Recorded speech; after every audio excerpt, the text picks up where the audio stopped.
This is going to sound like so much hate, and I swear it's not.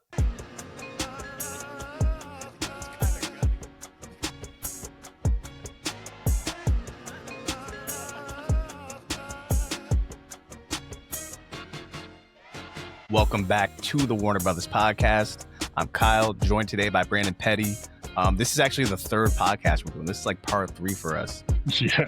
Keenan had to depart. He had prior obligations with his Spurs podcast, but hey, we're going to be doing NFL picks. We just talked a ton of NBA, like the most NBA we've talked in several months. Now it's back to the NFL. Week 8? Is this week 7? Week 8. This is week 8. Week 8, yeah. Crazy. Week 8 already. Crazy. Next week, this coming Thursday, we'll be talking about how we're halfway through the season. It comes and it goes. It truly does. And I don't know if I have any more feeling rather than week 1 on who's going to win the Super Bowl or not. This still feels wide open to me. What do you think about this slate of games before we get into them? I was looking earlier, like obviously for like betting purposes and stuff. Like there's some good games that are on the slate. Like I think the Bears and Ravens could be good if Lamar comes back. If not, then I think that could be an ugly game. I like the 49ers Texans. I think that could be a good game. I think the Cowboys Broncos could be a good game. The Packers Steelers, I think that should also be a competitive game. But for the most part, like every other game, I mean, the Patriots should dog walk the Browns. Buccaneers should beat the Saints by double digits. The Bills should honestly, as good as the Panthers have been playing, I still think the Bills should probably win that game. Bengals Jets, like that's probably going to be a snooze fest. Garrett Wilson's not playing either. So, I mean, they're going to be throwing to Alan Lazard. The Titans are playing the Colts. And then you got the Monday night game, the Chiefs and Commanders, which should have been a good game, but unfortunately J.D. Daniels is out. So should have been a great game. Yeah. Well, let's get right into it, man. I like this slate. It's an interesting slate. You just kind of gave us a quick preview. One of the games you mentioned, we'll start here. Bills at Panthers. Reason why this is such an intriguing and weird week to me is just weird matchups, big lines. Like these first 4 games we're talking about are all either 6.5 or up. Yeah. Like 6.5, 7.5. Like, and we got multiple past that. Like, there's a lot of big lines this week. You can't tell me all these teams are going to cover. It's who's going to fuck you in the case of betting. If this is your team, if these are one of your teams, who's going to fuck you? Who's going to make your Sunday? Because there is a lot of heavy favorites. Let's start with Bills at Panthers. This is very intriguing to me for a few reasons. Panthers have been a surprise, really good team at home. Standout team at home even. And then you got the Bills, who a lot of people had bare minimum as a contender, if not your Super Bowl winner. I had them as my Super Bowl winner, who have lost 2 straight and are coming off a bye. And if this game was flipped, if this was Panthers at Bills, I'd probably take the Bills by 2 touchdowns. I've got some trepidation, though, for picking it that big with the Bills going to Carolina, because for some reason, Carolina shows up at home. How do you see this game? So Carolina is 3-0 at home, which I did not realize that. You want to talk about home field advantage? Apparently, North Carolina just has crazy home field advantage. In a typical setting, I would probably think it would be a closer game. I would probably think Carolina could be able to actually cover, but I don't think Bryce Young's playing. I think it's going to be Andy Dalton. Is that true? I'm looking at the injury report right now, but I'm pretty sure Sleeper put out a report today that Bryce Young is going to be out. Wow. Or so he's doubtful. Let me make sure. Didn't practice all this week. Backup quarterback Andy Dalton is expected to start week 8. What's the exact injury? Sprained ankle. It's I think a high ankle sprain. Okay. It's got the JJ McCarthy. Yeah, so they're calling him high ankle sprain day to day. So it's probably going to be Andy Dalton. Knowing that now, I'm going to take Buffalo in this game. And I actually think Buffalo probably will cover at that 7.5. I think that's still a gaudy line, like you're talking a whole touchdown. Um, I do think they'll win by probably 10 or so. I just don't think Carolina's going to be able to really move the ball with Andy Dalton. I'm going to take Buffalo 30 to, I'll do 28 to 18, 28-17. Well, before the news about Bryce Young being out, I was prepared to say that this was going to be a kind of a nip-tuck game the whole way, and then maybe Buffalo pulls away by 10. I'm going to raise that to 13. All right, so we're going to say Carolina 16, Buffalo 29. Get right spot for Buffalo. They ultimately win, but Andy Dalton's a capable backup. We've actually seen them play well with Andy Dalton, so I don't want to sleep on him either. But it does seem like the Bills need not only just a win, but a good win coming off, back-to-back losses. Especially with how they looked in Atlanta. Like Atlanta just flat out beat them at home, and it's kind of a need to win game, because if you fall to 4-3, like the schedule, we know what the schedule gets like. Yeah, then we're talking about the Pats possibly just winning the division outright and not via tiebreaker. The Pats should be the favorite to win the division if the Bills were to lose this game, honestly. Another game you'd mentioned, Jets at Bengals. Bengals with Joe Flacco are a 6.5-point favorite. As it stands right now, the Jets are statistically the worst team in the league as far as wins and losses. Even though I think they have more talent than the Tennessee Titans. I think they're a better team than the Tennessee Titans. Interesting game. I mean, this is one of those games. Just never know. You'd blindly throw in the Bengals. You'd blindly pick the Bengals, but the Jets do have talent. How do you feel? So I actually, in this one, this is actually one of those ones where I'm blindly picking Cincinnati and the spread. Okay. I do think Cincinnati wins this game by a touchdown. So Jets have no Garrett Wilson. Sauce Gardner actually is also out too. It's a big one. That's the biggest one. Which is big for that defense, because that you're assuming he probably would be on Jamar Chase, kind of following him around the field. And I think Tyrod Taylor's starting as well too. I think they haven't gotten much from Justin Fields aside from a game or two. I just don't know how the Jets are going to be able to move the ball, because outside of Garrett Wilson, they have no receivers. Like, there is nobody else on that roster. Like, it's Allen Lazard, Josh Reynolds, and like practice squad players. I mean, I know the Bengals defense is horrible, but I still think even with a cast like that and Tyrod Taylor as your quarterback, I think it's still going to be hard to move the ball. With Sauce being out, I don't think they have an answer for Chase or T. Higgins. True story. I don't know if Cincy will light up the scoreboard necessarily. I can't see this being a 30-plus game for them, although I also wouldn't be surprised if it was. I'm going to take Cincy 24, Jets 14. I'm actually going to go with Cincinnati 26-21. I think the Jets will put up a valiant effort. I think we get a steady diet of Breece Hall in this game. I think we get a steady diet of their run game. Expect to see Tyrod over Justin Fields. They haven't officially announced it, but it seems like that's where it's trending. The fact that the Bengals can get to 500 and kind of talk about the scenario Keenan and Tim had talked about last podcast, that like, hey, they get to 500, kind of just got to stay 500 up until December, January. More so December, it's maybe you get Burrow back, and the division's kind of wide open after the Steelers. So maybe. So I'm going to roll with the Bengals 26-21. I think the Jets lose in a heartbreaker where it seems like they're going to win, but old man Flacco does his thing. So 26-21 Bengals. Then next, keeping it in the AFC North as far as the home team, we got the Bears traveling to Baltimore. Baltimore is a 7-point favorite. Lamar Jackson will be making a start.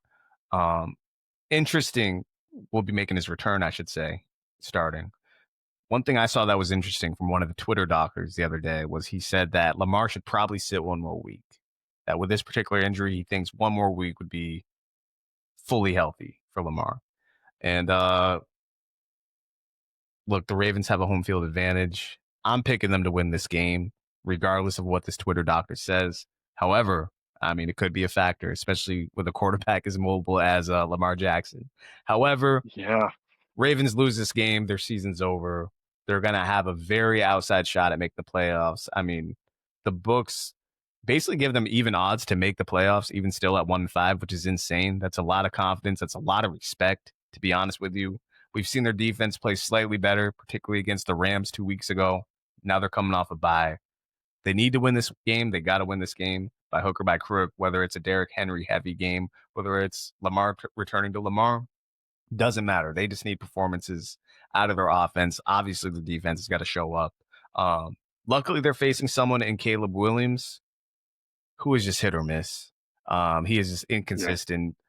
This guy, I've never seen a player who just consistently does not want to take the layup play. He consistently wants to make highlight reel plays. It's like if J.R. Smith was a starting quarterback. I think Keenan even made that exact same comparison a couple weeks ago. That's a good comparison. I think Keenan even made that same exact comparison, honestly. Yeah, I mean, even if this was flipped, if this was Ravens going to the Bears, I think it's a tougher game, but I think they can make Caleb uncomfortable enough on top of all the talent they do have offensively in Baltimore. Struggling with a score here, let's say 25-17 Ravens to get the cover. Okay. Yeah, I do like that. I'll even give you 25-15. I'll give you double digits. 25-15 Ravens. Okay. I feel like I don't pick enough double digit scores on these picks. I do, so I'm going to agree with you. I am taking Baltimore, especially if Lamar plays, because this is a you want to talk about must-win games? This is a must-win game because, like you said, if they go 1-6, their season's over. It's cooked. And honestly, I think too, I don't think there's anything more dangerous than a desperate team. And I think Baltimore right now has got to be extremely fucking desperate to get a win. Absolutely. Like you're sitting at 1-5, like you had Super Bowl aspirations, and like if you go 1-6, like you're talking, hey, you've got to win 10 out of the next 11 games, possibly. Maybe it's 9, but it's probably going to be 10 to make the playoffs as a wild card. So I think the turning around has to start now, and I don't think they can wait another week to sit Lamar because they would obviously lose throwing Cooper Rush out there. Mm-hmm. It'd be the same thing that it's been the past couple of weeks. Their offense would be anemic. They need Lamar. I think Lamar comes back. He's back doing Lamar things. I do think Chicago has enough around Caleb Williams to keep this game interesting, but like you said, it just depends on what Caleb Williams we get. It's kind of like a Dr. Jekyll, Mr. Hyde kind of thing, where it's like you really don't know what you're getting out of Caleb. He's good one game, and then the next game he looks like he's lost. He's kind of running around back there, just kind of, like you said, waiting for a big play. Nothing happens. He gets sacked. I do think this is one of those games. I actually do think that Chicago can keep it close. I'm going to take Baltimore. I'm going to take them 27-21. I think Chicago is able to kind of squeak in there a little bit. Okay. I see you. We actually got a big 1 p.m. slate, 8 games. Another game you had mentioned, another AFC North team. We've got the Cleveland Browns traveling to New England. The Patriots are a 7-point favorite. I'm actually struggling with this game. I could very much see the Pats losing this game. It doesn't seem that way. Like they're the hot team right now. I can't believe I'm saying this. They're a media darling right now, the New England Patriots. Yeah. And the thing with Cleveland, man, they're just one of those teams. You just don't want to see them. Their defense is tough. They've got enough skill players around. Dylan Gabriel's not anything great, but he can at least get the ball out to his players, right? Yeah. The saving grace here is it's the Pats at home. The Browns defense traditionally has been different on the road than home. Home's where they really have their performance, their standout performances, I should say. Let's go Patriots. We'll go Patriots 21-17. I'll give the Browns some respect. They're going to cover here. Okay. Patriots are going to have a little bit of a come down, and I really wouldn't be surprised if they lost. If this was flipped, though, if this was on the road, I'd probably pick the Browns outright, honestly. So, but we're going to go with a tough come down game for the Pats. They ultimately do win 21-17 over the Browns. Yeah, this is definitely an interesting game because of that Cleveland defense. Like, saw what Cleveland did last week to the Dolphins. Granted, it's the Dolphins, but I mean, they made Miami look like an AAU football team. Like, made Miami like it looked like a professional team playing against the Pop Warner team. Like that was horrible. Hawk Tua. Yeah, Hawk Tua in all caps. I don't think you're going to get that out of Drake May. Drake May is playing like an MVP caliber quarterback. True story. True story. Like he right now, besides Jaden Daniels, is looking like the best quarterback out of that draft class. Like obviously JD's body of work last season, he's been hurt this year, so I'm not going to take much away from him. And then two, he's had the receivers in and out of the lineup. So it's really just been the Jaden Daniels show. Drake May is one of those guys. Drake, he's doing it too with the subpar running game. Obviously, Ramondre had the good game last week, and really like not a whole bunch of receiving threats. Like Stephon Diggs is there, but like it's kind of he'll pop up, have a good game, and then he kind of disappears too. Mm-hmm. So it's interesting. Like they don't have it could be the injury, but like they don't have that consistent threat yet. I can see the Browns defense making life hard. I think they can bottle up the run. Like I think they can kind of stifle the passing game. I think the difference is Drake May's legs. I wouldn't be surprised if he comes out and rushes for 60, 70 yards. I'm actually interested to see what his rushing yard prop is because I might take the over on that. Like if he's sitting there, if they've got him at 24, 26, 30 yards, like I'll take the over on that because I don't think they're going to be able to move the ball on the ground with Ramondre or Travion. I feel like 7.5 is a little too lofty for how good the Browns defense is. Like and to your point, I think the Browns 28.5, by the way, for Drake May. 28.5. Yeah, I'm taking the over on that. This feels like a bare minimum 50-yard rushing game for him. Hell, he just went over last week. I think I had 52 last week. Yeah, 7.5 is a lot of points in this matchup because I do think the Browns have enough on offense to kind of keep the ball moving. I just think this one goes under. I'm taking New England 20-17. I think it's under the over-under as well too, a 40.5. I think it's going to be just a low defensive game.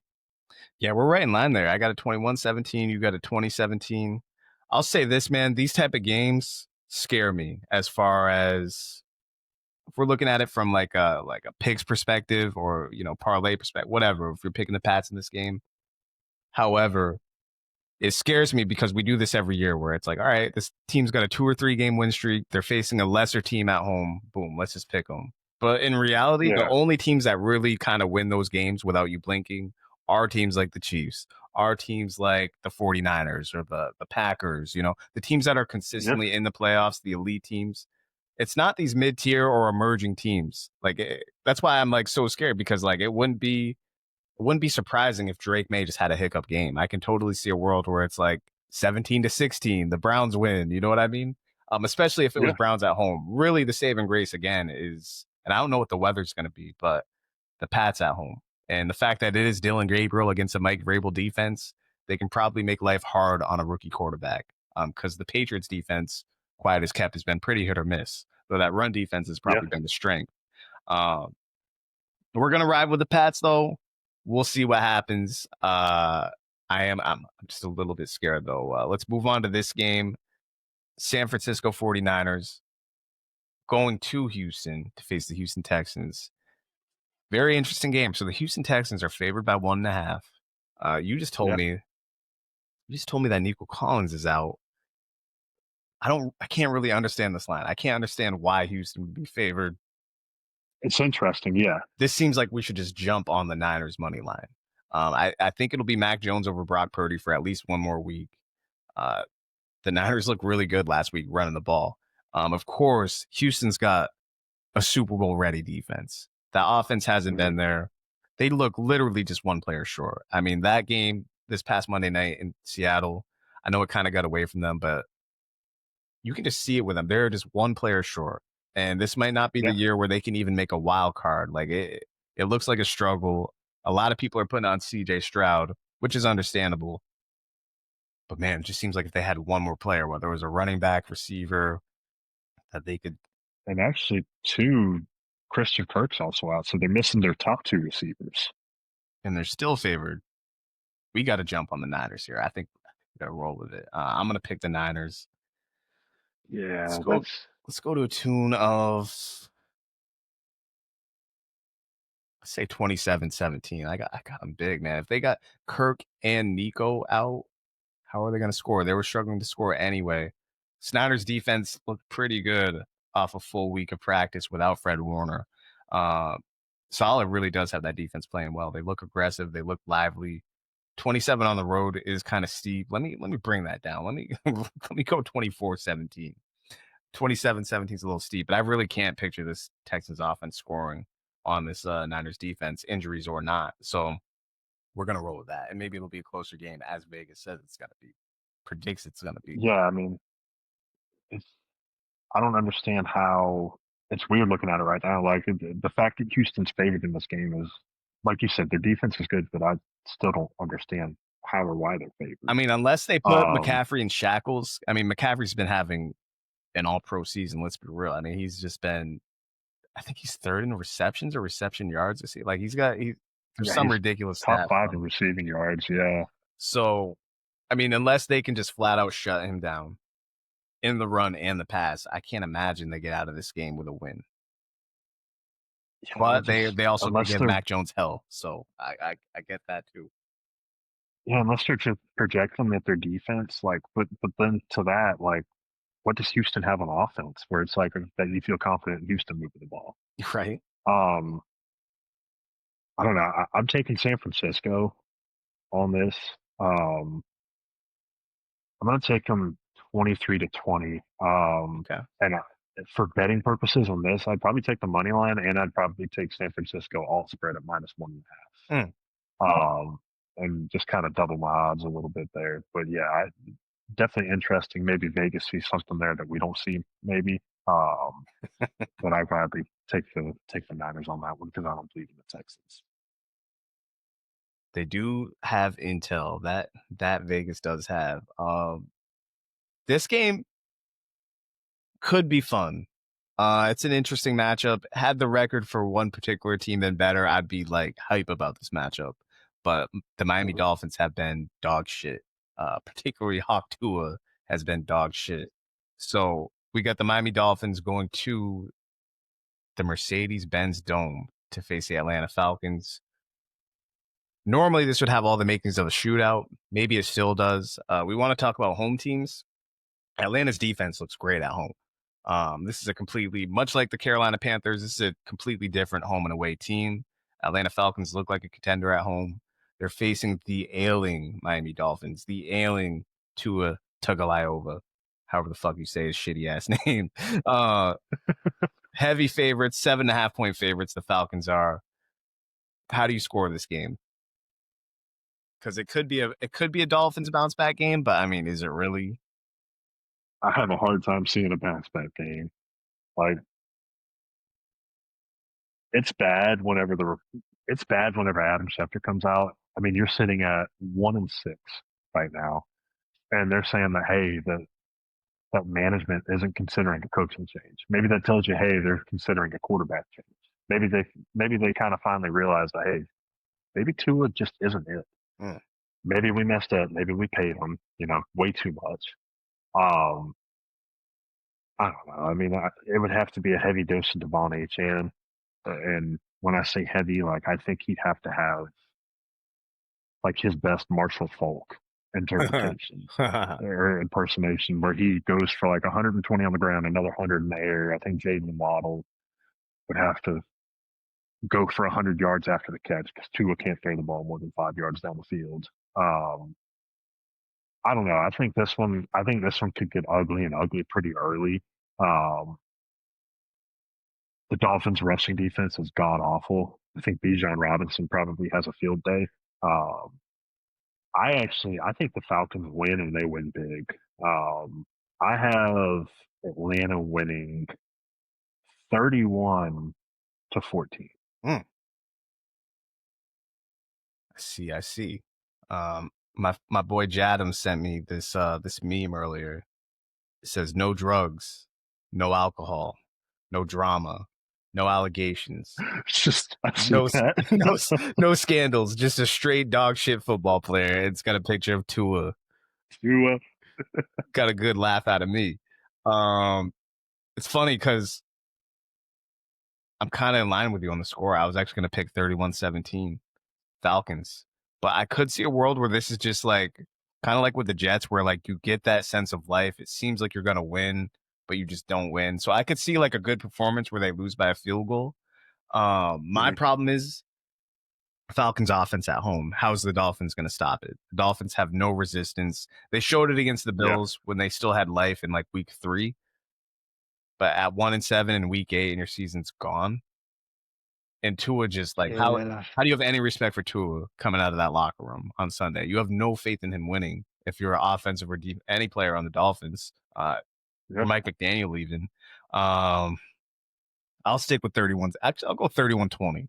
I'll give you a good little semi shootout that the Falcons run away with. So 31-20 Falcons. Yeah, I don't have all my big favorites covering, so that's good so far. Next game, this is more intriguing. Very intriguing that this line is 7.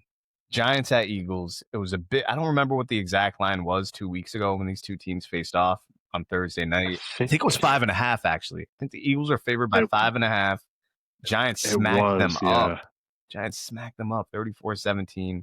Giants had a big win last week, the Broncos, until they didn't, until Bo Nix happened, until the biggest collapse you'll ever see in quite a while in the fourth quarter happened. I don't know. I want to trust the Eagles here, but the Eagles just have a hint of fraud to me. I wouldn't be surprised to see them lose this game. I don't see them covering, and I don't see them being like, okay, this is a revenge game for what happened 2 weeks ago. We're going to lay the smackdown. They just don't seem to have that firepower. They put up over 300 yards, I think over 350 yards of offense last week against who'd they play? They played the Vikings. So they put up over 350 yards, and 187 of those yards were on 4 plays. So they had 4 chunk plays, and then outside of that, really couldn't get the offense going. This Giants team clearly knows them well. They're in division and just smacked them 2 weeks ago. I'm going to go with an ugly game here. I'm going to go 23-20 Eagles over the Giants. I think the Giants put the fear of God in them again. Yeah, I kind of agree with you on that. A.J. Brown is also out for this game. So, to your credit, probably even uglier. I want to pick the Giants. I really do. I just don't think I could see Philly losing 2 times to the Giants in 2 weeks. I don't think I could see them losing to the Giants 2 times in general. Especially a divisional game, because you got to have it. I mean, Philly's sitting at 5-2, but I know they can't really feel great about themselves because the product on the field hasn't been great. We've all talked about it for a couple of weeks. Like, they do feel like a project. Like what they're putting out on the field isn't a good product at all. It's not a good product to watch. It's just nothing about it is good. I just don't think I could pick the Giants like that. I mean, for New York to beat them by almost 20 points, and then for Vegas to come back out and say, "Hey, we're still taking Philly by a touchdown." Like, I think that kind of tells us that, like, they think that maybe Philly has a bounce back here. I do think they win. I'm actually going to go 23-20 as well, too. I think that would be a perfect score for this game. I also wouldn't be surprised if both teams struggle to get over 20. Especially with no A.J. Brown. I mean, it's not like they use him anyway, apparently, but like you said, man, this Philly offense is so much of a struggle when it shouldn't be. And it's hard to tell if that's scheme. It's hard to tell if that offensive line is taking a step back. It's hard to tell if that's Jalen Hurts, who's been much debate between this podcast. It's hard to tell exactly what it is, but it definitely feels like a different team than last year. It's still, yeah, absolutely. You know, you could say 2 things. You could say it's early on in the season, but you could also say, like, hey, it's 8 weeks into the season. Why haven't they popped? And like you said, maybe this is the bounce back game, but it's hard to see that with A.J. Brown out too. But maybe you get something from Saquon. We just haven't seen it. Saquon's had a very disappointing season. But and the Giants just flat out have looked tough since Jackson Dart has become the starter. Bare minimum have looked tough. So why wouldn't I expect them? It's not like they're going super far. I mean, it's a turnpike rivalry right here. Giants Eagles. It's not far at all. It's right there. So you're essentially playing a home game if you're the Giants. Just going to Philly. You just smacked them up 2 weeks ago. Yeah, I agree. I mean, Philly just does not have the firepower to say, fuck it, we're going to take it back to you. I don't see that happening. Yeah. It's going to be a close game where the Giants are just going to win outright. And by the way, if the Eagles lose this game, might just have to write them off as contender. We might just have to consider them a playoff team. Let me offer a little proposal to you. Okay. Could we see a scenario kind of like a couple years ago where they start off strong and they just fall out? It seems a lot fade out as the season goes on. It seems a lot like that season. Honestly, it's almost like they're going to start playing this game. Like, all right, we're going to make the Super Bowl in impressive fashion. We're going to fall off the next year. We're going to win the Super Bowl. We're going to fall off the next year. So maybe they're just waiting for next year to like just have another free agent signing or smash it on the draft, and they, they'll go 14-3 next year. Who knows? But yeah, I mean, honestly, if they lose this game, you got to feel good if you're like Dallas or the Commanders. I know Jaden Daniels is hurt, but you got to start feeling better about the division if they straight up lose this game to the Giants. Yeah, I think it would be live. Let's move on to this NFC South rivalry game. We got the Bucs going to New Orleans. New Orleans is a 4.5-point underdog. I think this is going to be a pretty good game. New Orleans has actually been pretty good at home. They've been one of the more competitive teams despite their record. I actually think they slightly cover here. I'm actually going to pick the Buccaneers to win 28-24. Okay. Yeah, I think this is obviously divisional games are always good games. I'm looking at the injury report here. It doesn't look like really anybody for New Orleans. Obviously Tampa Bay, we have no Mike Evans, the broken collarbone, which sucks because that 1,000-yard streak is officially going to come to an end. Yeah, I think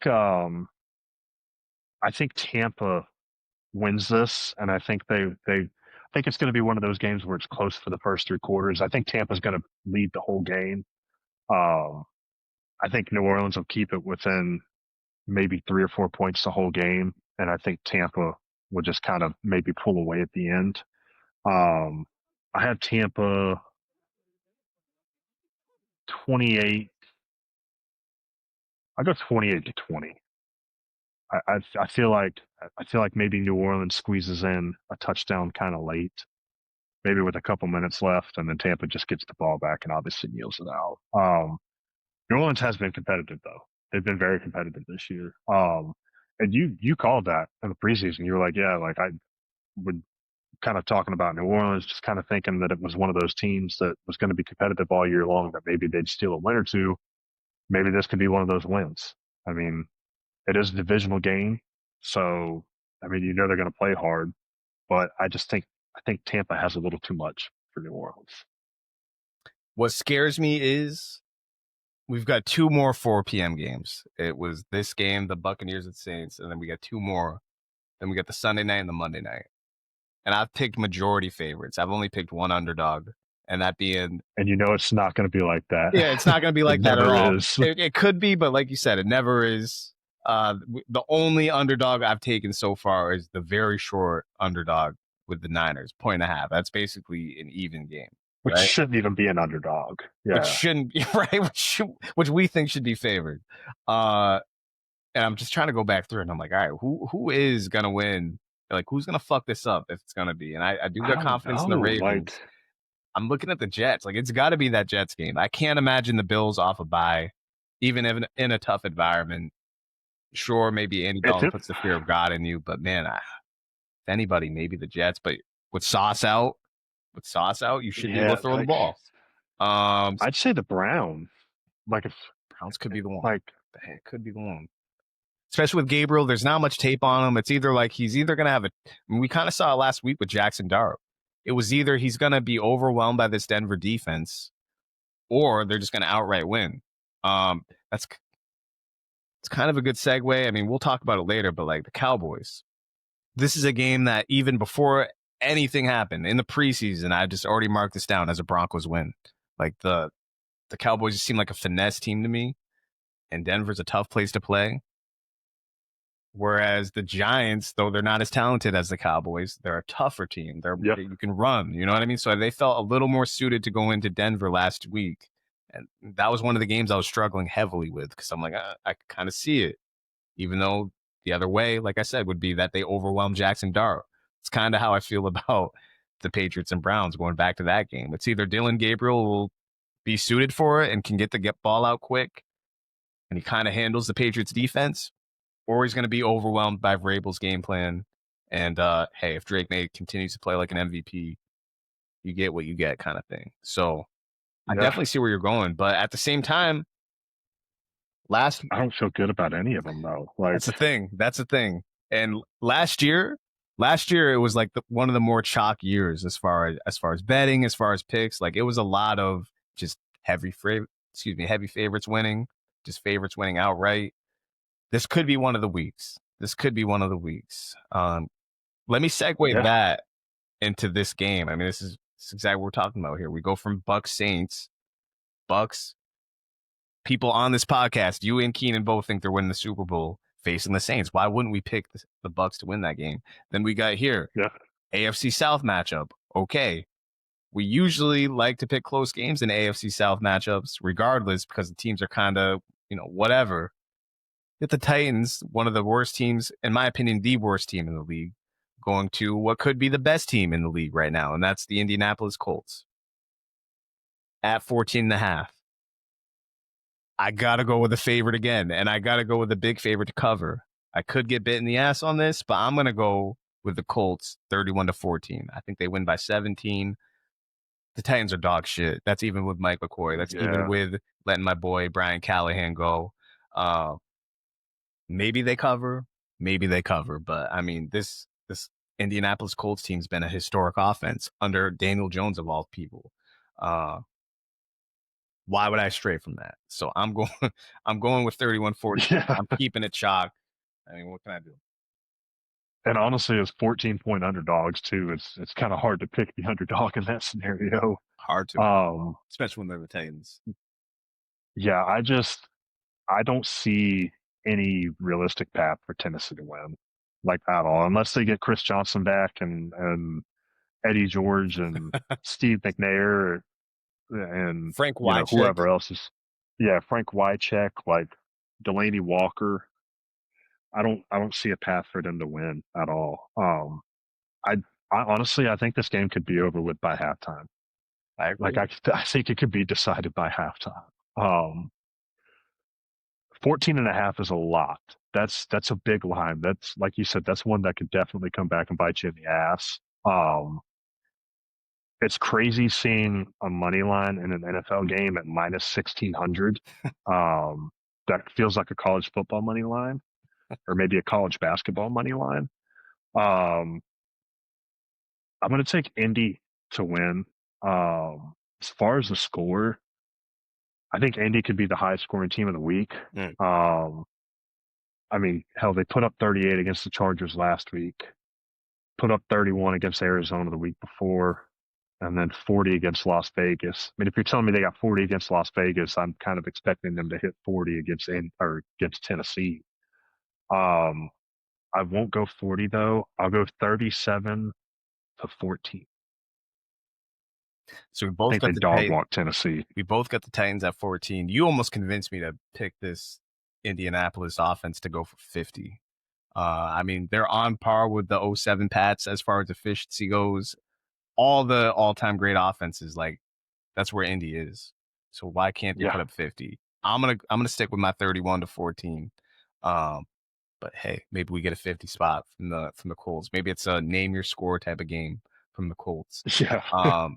To me, out of the day games, out of the 1 o'clock and 4 p.m. games, this is the most intriguing matchup. Briefly mentioned it about 5 minutes ago. Cowboys going to Denver. Denver's a 3.5-point favorite. They're giving you the hook there. And I kind of spoiled it for you. I said even in preseason I was picking this game for Denver. I have a hard time seeing a finesse team, even though the Cowboys do have some toughness to them. They can definitely run the ball. Defense is where they scare me a little bit. Can they replicate what the Giants did last week? Can they kind of run the ball down the throats of the Broncos? Can they control the ball and just kind of pick their spots when it comes to passing? Can Dak Prescott be mobile? We've seen him be mobile a little bit more than in years past this season. Matter of fact, Dak Prescott's been a top 5 quarterback this season. Can they continue that? If so, they should be able to put pressure on the Broncos and make them play catch up. I just have a hard time seeing that. I'm going to roll with the Broncos here. I'm going to say 23-21. I'm going to say the Cowboys cover. I'm going to say it's close, but it's going to be an ugly close game. But the Broncos are riding high off that 33-point comeback or that 33-point fourth quarter. Cowboys, though, I don't know. If they do win this game, my confidence is only going to continue to grow because, again, I picked against them. I've talked on here the last few weeks how I kind of get the Cowboys emerging into sleeper status. If they win this game, yeah, they're all the way there for sleepers for me. That's a big time win. Yeah.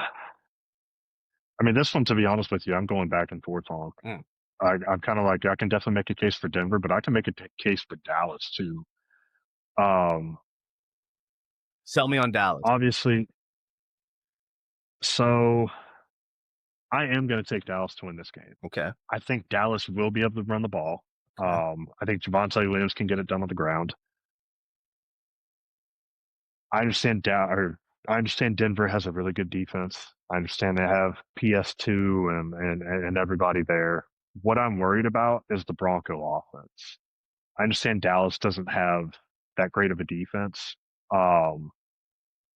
It really depends on what version of Bo Nix we're getting. And I do think that Dallas is going to be able to score points. I think Dallas is going to be able to get a couple drives. I mean, I think that's cool that you can take CeeDee Lamb out of the game, but you still got George Pickens and Jake Ferguson.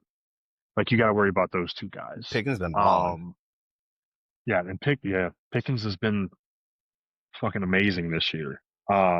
It does seem like a game where like you look up and it's 10-0 Dallas going into the second quarter or 14-0 Dallas. So I see what you mean.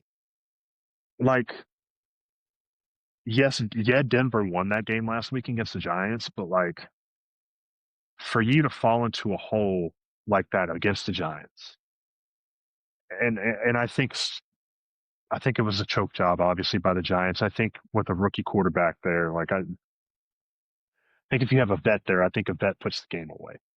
And I don't think that you allow Denver to get back in there. I would have a hard time seeing Dallas allowing that if Dallas was in that situation, which is it's Cowboys. They always fuck stuff up. I don't know, man. Like Denver's been so hit or miss this year. It's like, what are you getting out of Bo Nix week to week? Like, we saw it against the Jets. Like, they were horrible against the Jets. Last week, they were horrible for 3.5 quarters. I think Dallas scores enough points to get it done. I think Dallas has enough on offense to where they can just get it done. I got Dallas winning 24-21. You sold me. I'm going to flip my score. I'm going to go 23-21 Dallas. Because we got to take some dogs. I've got too many favorites. And it's like, what's the one? And I was trying to talk myself into the Pats Browns, but at the end of the day, like, the Browns defense just doesn't travel that well. Drake May's playing too well. Like, I know that was the game that gave me trepidation, but honestly, if I had to pick one, it's a team with an elite offense. Yes, going to a tough place to play. Oh, man, this game's tough. This game's super tough. Because Denver really does have that home field advantage. Altitude really is a real thing, and that defense is a real thing. Yeah, absolutely. Let me see what the weather's going to be. Even though I already said I'm going to flip. It helps me kind of pick Dallas, considering the fact they just put up almost 50 last week against the Commanders. Like that also too, seeing that, because they did put 44 up. This might help us here. It's going to be a pretty nice day in Denver. It's not going to be a cold day. It's going to be 71 and sunny. Kind of favors Dallas, even with altitude. Definitely Definitely going Cowboys. It does feel like, though, if the Cowboys were to get up, 13-0, it seems like you said, similar situation last week. So it was kind of in the balance. Yes, the Giants were ahead, but there was moments where it was 10-0, 13-0 kind of thing before it really got away. If the Cowboys get up 10-0, if the Cowboys get up 13-0, yes, that defense has holes, but it seems like Dak would be able to close them out a little bit. So that's what I think, yeah. I'm going to go with offense over defense at home, which goes against my better instincts. But, man, this Denver team is just so hit or miss. That being said, Denver wins this game. You really got to start looking at them for the division because it's going to be kind of neck and neck with them, with the Chiefs. And then, hey, the Chargers are back in Kansas City, yeah. Chargers are back in it after winning against the Vikings the other day. So you got to feel good if you're a Chargers fan. So I'm going to roll with the Cowboys, though. I think they'll give us the proper chaos we need in the NFL and in the NFC East as well as the AFC West. Sunday night game, this has all the makings of a classic. It's Aaron Rodgers' comeback game at home versus the Packers. Thought this game was going to be in Lambeau, but you got listen. It's in Hines. Wow. Listen, we talk about dogs. Mike Tomlin as a home underdog, I'm taking that. I'm taking the Steelers in this game. I think we've already seen Rodgers on his revenge tour week 1 at the Jets. We saw what he did. What was it? 4 or 5 touchdowns he put up? Yeah, 5 touchdowns, I think it was. I think we're getting at least 2 touchdowns from him in this game against the Packers. He's gonna want to stick it to him. He's gonna want to stick it to Jordan Love. Give me 27-21 Steelers. This is gonna be their statement win of the season so far. Okay. So I actually like that pick. I was 50-50. I think you might have talked me into taking Pittsburgh with this. Steelers are my pick of the week. Home dogs, that's free money with Mike Tomlin. Night game 2, like prime time. And honestly, too, it's a good bounce back spot. Like you just had the divisional loss to Cincinnati last week. Like I think it's a good bounce back. And honestly, too, like much as everybody hypes up Green Bay, like I'm not sold on their offense. Their offense has been. They look so good those first 2 or 3 weeks, and then they've been pretty mediocre. It's kind of been insane to watch. Like they should have lost to Arizona last week. Yeah. Like they should have lost that game. Like they shouldn't have won that game, but they did. So I'll give credit's due. But I haven't loved what I've seen out of their offense. Like Josh Jacobs has really been it. It kind of seems like they can't really consistently get a receiver going. Exactly. It kind of seems like every week it's a different guy. It's Romeo Doubs one week, it's Matthew Golden the next, and so on and so forth. I think let me make sure Jalen Ramsey's actually playing.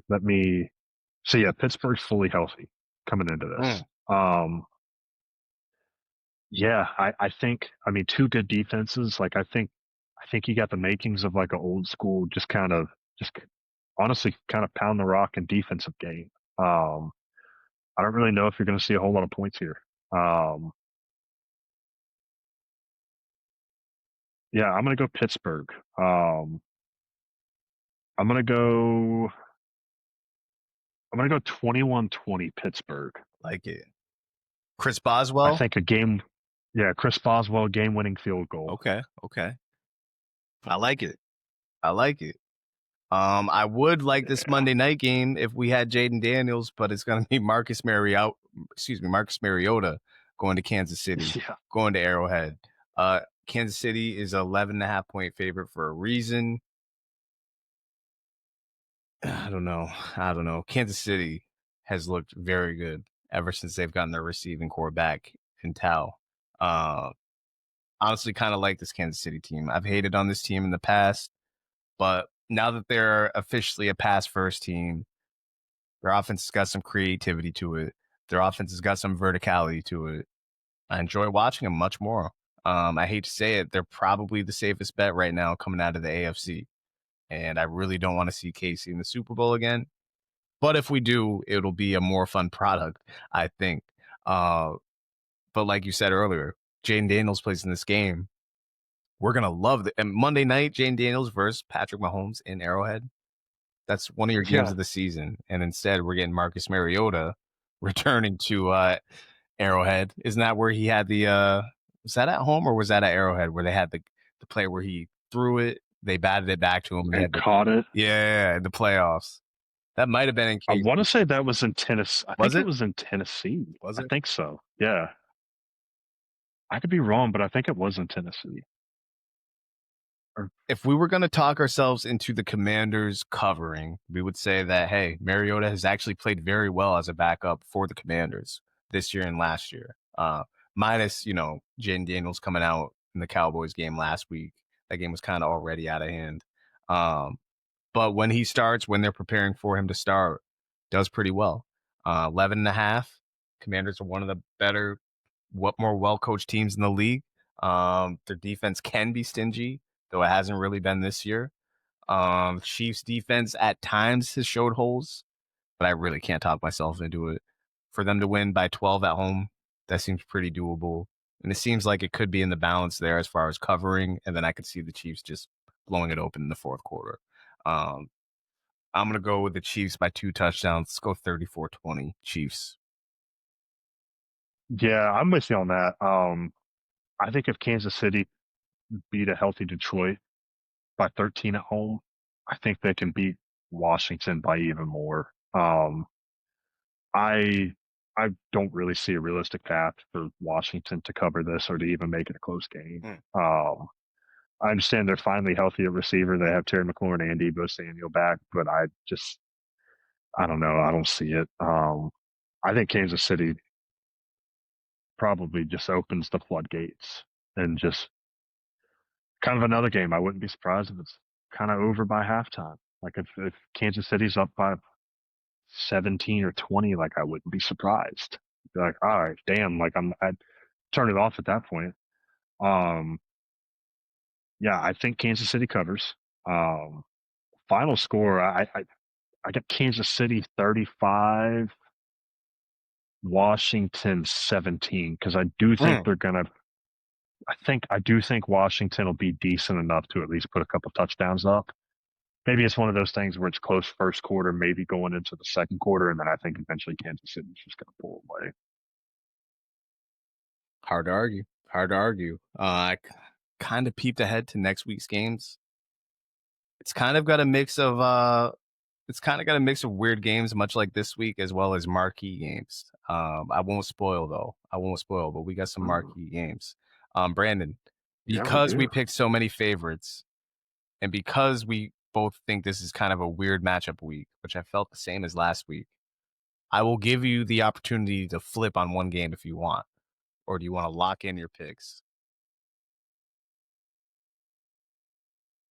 I think I'm going to lock them in because it's like just seeing these lines, like like being a touchdown favorite on a lot of these games, it's hard for me to justify taking an underdog.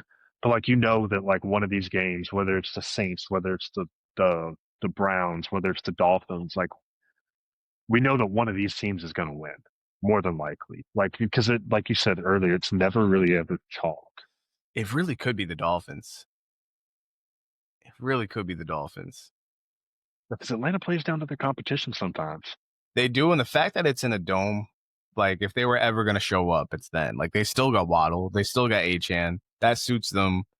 The thing is, the Falcons really have looked good at home. I mean, we did just see them put the clamps on Josh Allen, right? If they can do that to Josh Allen on a Monday night game, why can't they do that to Hawk Tua coming off one of his worst performances?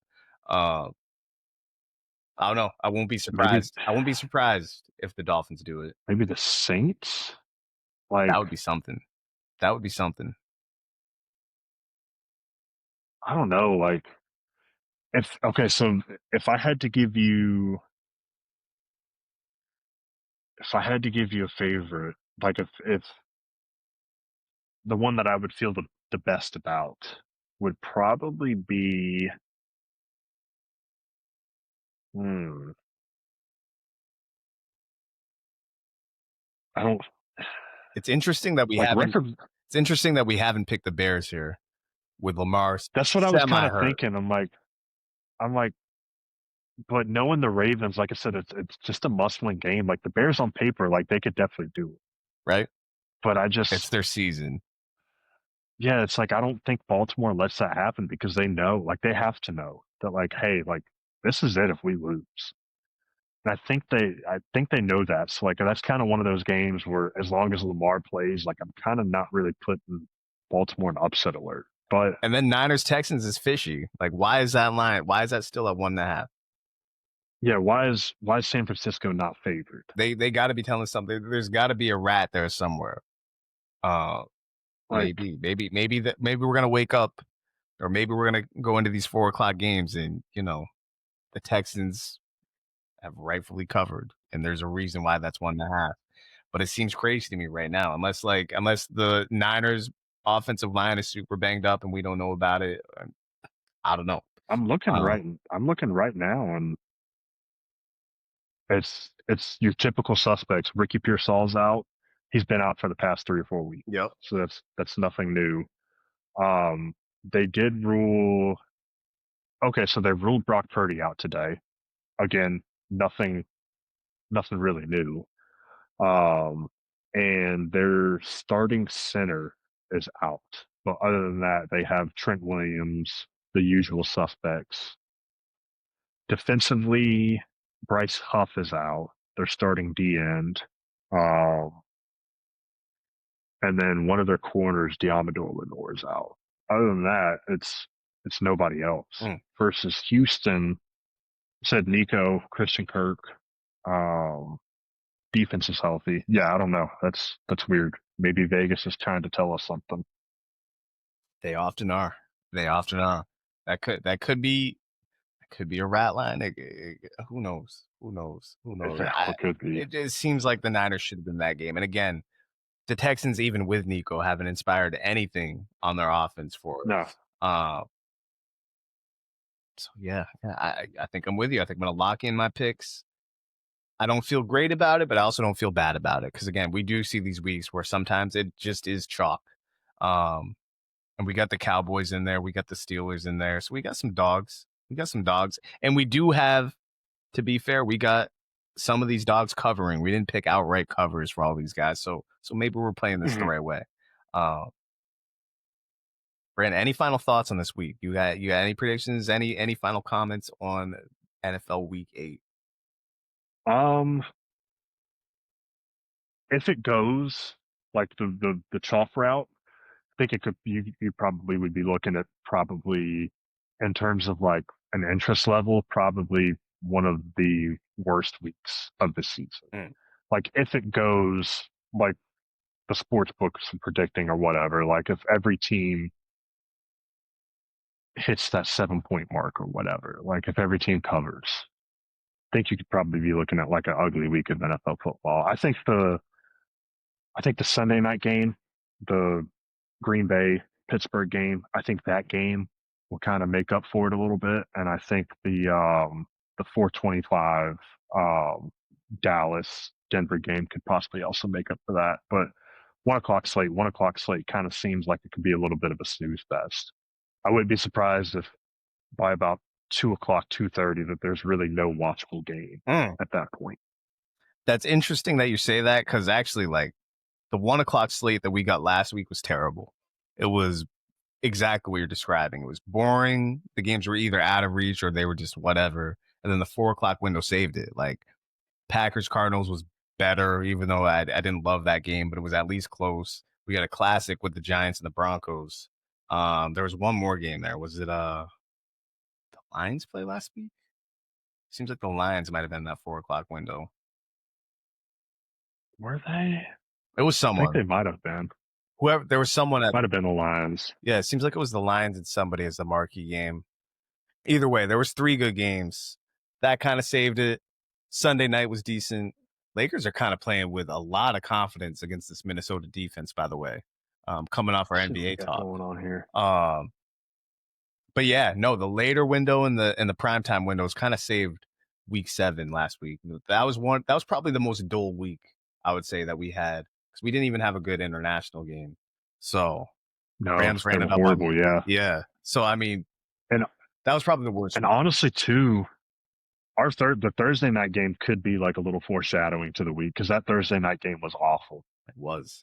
Carson Wentz was out there risking his life. Yeah. I actually think, you know what? I actually think we get fireworks from the 1 o'clock window. I think we get a decent week. I think the 4 o'clock window will be the better window out of the two. But I do think we get some fireworks. Like we'll at least get Lamar and Derrick Henry back. Should be the form. Patriots Browns, that could be boring, could be good. I actually think that Jets Bengals game will be a good game though. And I think Bills Panthers, that could be entertaining. Like at the least you can get entertaining. So we've at least got we got MVP players between the Bills and the Ravens playing. And again, that Bengals Jets game, for whatever reason, I think Bengals Jets is going to be good. I think at the least it'll be entertaining. Niners Texans. They put pressure on Flacco. I could see it. Yeah. Niners Texans, that could go either way. That could. I think that'll be a weirdly entertaining game. And Falcons Dolphins, that game is just so odd to me. NFC West, yeah. Despite the heavy favorites, I actually kind of like all these matchups. Like I think they'll actually be good games. You got the Buccaneers and Saints. Buccaneers don't play a boring game. Eagles Giants. Giants could put the fear of God in them. I think that could be entertaining. Yeah, I think that. I keep going back to that Dolphins Falcons game. Like that could at the least, if it's not a good close game, we're gonna get another Hawk Tua game we can all laugh at, and then maybe he gets bent. And if not, we probably get a shootout, and then to come out and throw 4 picks. Right. I can't wait to talk about these games on Sunday. Brandon, this was a lot of fun. We just got an action-packed Friday night, man. We just talked hoops for about 2 hours, and we just got another hour in of NFL. So 3 hours of podcasting. We did our damn thing. Yeah. A lot of fun. I will see you. We'll definitely be chopping it up tomorrow during these college football games, and for sure on Sunday. Group chats always pop on Sunday. So we're out of here. Warner Brothas Podcast. This was Kyle and Brandon. TikTok, Instagram, YouTube. Like, subscribe, comment. Keep it up. We love the comments. We'll be back.